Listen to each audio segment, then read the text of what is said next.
आणि आता सविस्तर बातमीपत्राच्या सुरुवातीला एक मोठी बातमी। दिल्लीत जंतर मंतरवर पुन्हा एकदा गोंधळ झालेला आहे। पोलिसांकडून आंदोलकांवर लाठीचार्ज करण्यात आलेला आहे। या क्षणाची सगळ्यात मोठी आणि महत्त्वाची बातमी आपण बघतोय। दिल्लीत विद्यार्थ्यांचं आंदोलन सुरू आहे आणि जंतर मंतरवर पुन्हा एकदा गोंधळ बघायला मिळतोय।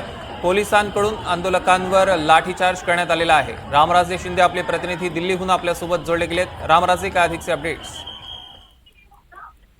बिलकुल, कारण जंतर मंतर म्हणजे की कॅनॉट प्लेस हा जो परिसर आहे तर तिथून जाण्यासाठी जंतर मंतरला रस्ता आहे आणि तिथेच टॉलस्टॉय रोड आहे आणि या टॉलस्टॉय रोडवर मोठ्या प्रमाणावर पोलीस बंदोबस्त लावण्यात आलेला आहे। त्याचं कारण हेच आहे की याच रस्त्यावर नेहमी काहीतरी गोंधळ होतो, गदारोळ होतो, लाठीचार्ज होतो आणि हा मेन मार्ग आहे जंतर मंतरकडे जाण्याचा आणि तिथे मोठ्या प्रमाणावर गर्दी निर्माण झाली होती आणि म्हणून तिथे काही दोन गटामध्ये मारामारी झाल्याचं कळालेलं आहे आणि त्यानंतर मग पोलिसांनी सौम्यसा लाठीचार्ज केल्याची माहिती मिळते आणि हा लाठीचार्ज जो आहे तो तिथल्या जे एकत्रपणे आले होते संपूर्ण युवक त्यांना पांगवण्यासाठी हा लाठीचार्ज केल्याची माहिती मिळते।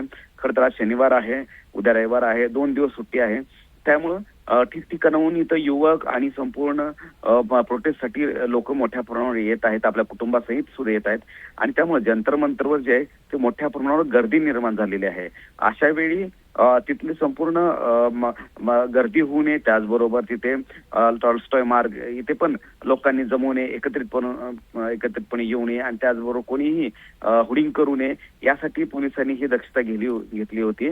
मात्र चकमक झालेली आहे युवकांमध्ये आणि पोलिसांमध्ये आणि त्यामुळे पोलिसांनी हा सौम्य लाठीचार्ज केल्याची माहिती मिळते। तिथून त्वरित तिथल्या युवकांना पांगवण्यासाठी हा लाठीचार्ज केल्याची माहिती मिळते। निश्चितच रामराजे, आणि सध्या साधारण किती युवक, किती विद्यार्थी किंवा आंदोलनकर्ते त्या स्थळी असतील? आणि असं अजून एक अपडेट कळते की अश्रुधुराच्या नळकांड्या सुद्धा फोडलेल्या आहेत, काय लेटेस्ट अपडेट्स? खरं तर इथं हजारो संख्येनं हे युवक आहेत आणि त्यांना पांगवण्यासाठी तिथं अश्रुधुराच्या नळकांड्या सुद्धा फोडाव्या लागलेल्या आहेत। आपल्याला माहिती आहे की कॅनॉट प्लेस हा भाग आहे आणि तिथं अनेक ठिकाणाहून दगड आली होती, तर हे दगड कशासाठी आले होते हे नंतर 20 तारखेला कळालं होतं की ते पोलिसावर फेकण्यासाठी आले होते। मात्र तशाच प्रकारची इथं सुद्धा दगडफेक करण्याची परिस्थिती निर्माण झाली आणि म्हणूनच पोलिसांनी अश्रुधुराच्या नळकांड्या फोडलेल्या आहेत की जेणेकरून आसपास, कारण हा संपूर्ण कॅनॉट प्लेसचा परिसर आहे आणि तिथे मोठ्या प्रमाणावर रेस्टॉरंट आहेत, हॉटेल आहेत, वेगवेगळी कार्यालय आहेत आणि शॉपिंग सेंटर आहेत मोठे, तर तिथे काही नुकसान होऊ नये किंवा इतर सार्वजनिक मालमत्तेचं नुकसान होऊ नये यासाठी अश्रुधुराच्या नळकांड्या इथं फोडण्याची माहिती मिळते। निश्चितच रामराजे, या सगळ्या परिस्थितीवर आपल्या माध्यमातून आमचं लक्ष असणार आहे। तुर्तास धन्यवाद। आपण दृश्यांमध्ये बघू शकतो ही ताजी दृश्य आहेत एनडीटीव्ही मराठीच्या स्क्रीनवर। थेट दिल्लीतनं ही दृश्य आपल्यापर्यंत पोहोचत आहेत। दिल्लीतल्या जंतर मंतरवर पुन्हा एकदा मोठा गोंधळ बघायला मिळाला। दरम्यान धर्मेंद्र प्रधानांच्या राजीनाम्यासाठी बिहारमध्ये सुद्धा आंदोलन सुरू आहे। पटण्यातील आंदोलनावेळी आंदोलकांकडून दगडफेक करण्यात आलेली आहे। घटनास्थळी मोठा पोलीस फौजफाटा देखील आता दाखल झालेला आहे। दगडफेक करणाऱ्यांना पोलिसांनी ताब्यात घेतलंय। या क्षणाची सगळ्यात मोठी आणि महत्त्वाची बातमी आपण बघतोय। धर्मेंद्र प्रधानांच्या राजीनाम्यासाठी बिहारमध्ये आंदोलन सुरू आहे आणि पटण्यातील आंदोलनावेळी आंदोलकांकडून दगडफेक करण्यात आली। आता सध्या घटनास्थळी पोलिसांचा मोठा फौजफाटा देखील दाखल झाला। आपण दृश्यांमध्ये बघू शकतोय पटण्यातले हे सगळे युवक आहेत आणि आता दगडफेक देखील करण्यात येते आणि दगडफेक करणाऱ्यांना पोलिसांनी सुद्धा आता ताब्यात घेतलेला आहे। प्रधानांच्या राजीनाम्याच्या मागणीसाठी ते बिहारमध्ये सगळे युवक जमलेले होते आणि यावेळी हे युवक अधिक आक्रमक झाल्याचं बघायला मिळतंय।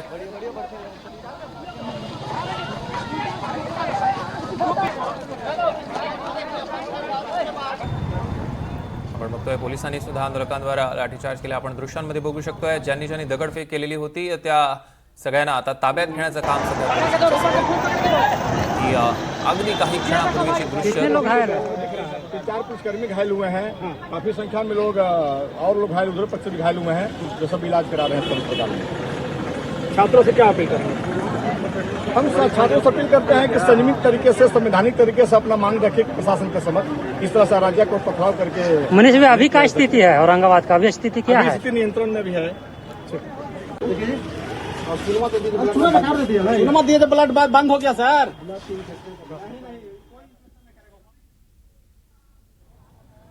तर आपण बघतोय की काही पोलीस दलातल्या कर्मचाऱ्यांना सुद्धा आपण बघतोय कशा पद्धतीने दगडफेक झाली आणि ते जखमी झालेले आहेत त्यांच्या देखील प्रतिक्रिया आपण बघितल्या आणि आता आपण बघतोय ज्यांनी दगडफेक केली त्यांना ताब्यात घेण्याचं काम सुरू झालेलं आहे. आपण बघतोय काही वेळापूर्वी जंतर मंतरमध्ये सुद्धा गोंधळ बघायला मिळाला आणि दुसरीकडे आता बिहारमध्ये प्रधानांच्या राजीनाम्याच्या मागणीसाठी मोठ्या प्रमाणात युवक आक्रमक झाल्याचं बघायला मिळतंय. दगडफेक युवकांकडनं सुरू झालेली आहे. सर नहीं, हम लोग नहीं करते हैं सर. क्या औरंगाबाद क्या स्थिति है सर? पुलिसकर्मी भी घायल हुए हैं सर, क्या कहेंगे? स्थिति अभी सामान्य है. एक जो मेरा गाड़ी था उसको चोट लगा, बाकी किसी को कोई चोट नहीं लगा. सर स्थिति सामान्य है. हम लोग कोशिश कर रहे हैं जितने भी जेन्युइन स्टूडेंट हैं जो पीसफुल प्रोटेस्ट कर रहे हैं उनको भीड़ से अलग कर लिया जाए, असामाजिक तत्वों से अलग कर लिया जाए. प्रयास में लगभग हम सफल भी है. देखेंगे भीड़ थोड़े कुछ असामाजिक तत्व हैं उनको हम स्पॉट कर रहे हैं, सीसीटीवी से निगरानी कर रहे हैं, ड्रोन भी है. तो स्थिति सामान्य है. सर 2 पुलिसकर्मी भी घायल हुए हैं सर, जिनका सर फट गया सर. एक वही मेरा गार्ड है, उसको चोट लग गया, थोड़ा सा पथराव किया. स्थिति सब नॉर्मल है. पत्थरबाजी भी हुई सर, अभी क्या स्थिति है? सब कुछ सामान्य हो तो आप देख लीजिए.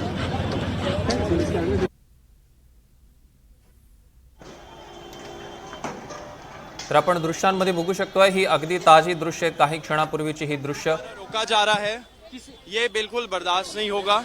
लोगों का ह्यूमन राइट्स है साफ पानी और खाना खाना. क्या अब दिल्ली पुलिस वंचित करना चाह रही है लोगों को और मारना चाह रही है कि खाना पानी ना मिले उनको? दिल्ली पुलिस क्लियर कर दे. हो रहा है जो यहाँ पे प्रॉब्लम चल रही है, जो युवाओं का डिमांड है उसको सुनने के वजह वो यहाँ पे ये सारे प्रॉब्लम्स लगा रही है प्रशासन. बहुत बहुत दुखद बात है, ये हम लोग एक्सेप्ट नहीं करेंगे. हमने ऐलान किया है कि अगर ये कंटिन्यू रहेगा और युवाओं को डिटेन करते रहेंगे इलीगल तरीके से, हम लोग एक पीसफुल मार्च निकालेंगे दिल्ली पुलिस हेडक्वार्टर के तरफ एंड वहां पे जाके एक पीसफुल धरना हम लोग देंगे. तो दिल्ली पुलिस से फिर से रिक्वेस्ट है कि ऐसा खाना पानी वंचित ना करे लोगों को.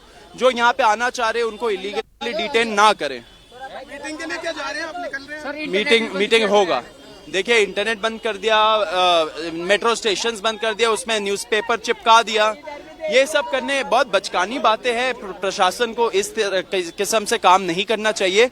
लोग तब भी हजारों के संख्या में यहाँ पे जुड़ रहे हैं, तो ये सब करने से कोई फायदा नहीं है. लोगों को खाना पानी एंड उनका मूवमेंट आप रोक नहीं सकते हो. असंवैधानिक है, इलीगल है. दिल्ली पुलिस इलीगल काम करना बंद कर दे, ये हमारा इमीडिएट डिमांड है. कितने बजे जाएंगे आप मीटिंग के लिए? जब बुलाएंगे, अभी वो एग्जैक्ट टाइम बताएंगे फिर आएंगे. अभी 3:30 का है, उसके पहले भी हो सकता है. चलिए कहाँ पे खाना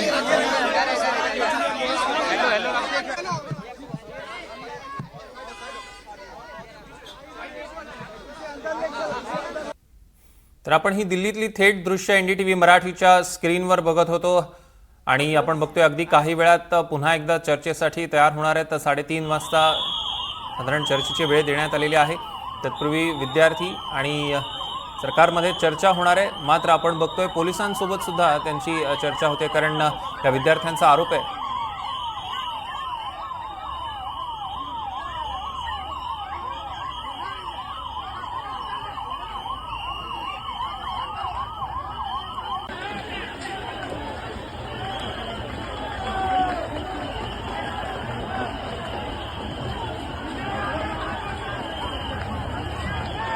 आपण बघतोय की विद्यार्थी आक्रमक झाल्याचं बघायला मिळत आहेत. कारण आत्ताच काही क्षणापूर्वी जेव्हा त्यांनी माध्यमांशी संवाद साधला या विद्यार्थ्यांनी, तेव्हा त्यांनी आरोप केले की आमच्यापर्यंत अन्न पाणी पोहोचू दिलं जात नाहीये. कदाचित त्याचबद्दलचा जाब ते पोलिसांना विचारत असावेत आणि सोबतच जंतर मंतरकडे येणारे रस्ते बंद करण्यात आलेले आहेत. Making silly videos in which he is thanking people for making more friends on Instagram is ridiculous at this time. It is ridiculous. He is responsible. He is responsible for young children being out on the streets all over India. He is responsible that they are being shot with pellet guns as if they are terrorists. He is responsible. He has to answer to the nation. He has to show himself in parliament. He has to make the change that the students are asking for. He has to ask Dharmendra Pradhan to resign. He has to sack him. And nothing less is enough. Because the students no longer believe in the system. The system has let them down. 152 paper leaks have happened in this regime. The system has broken them and their future. Anybody who wants to give an exam is terrified. If the paper leaks, some rich child will be able to buy it for 30-40 lakhs. What will the rest of the students do? आपण बघितलं प्रियांका गांधी यांनी सुद्धा आता प्रतिक्रिया दिलेली आहे आणि त्यांनी यावेळेला मोदींवर सडकून टीका केलेली आहे.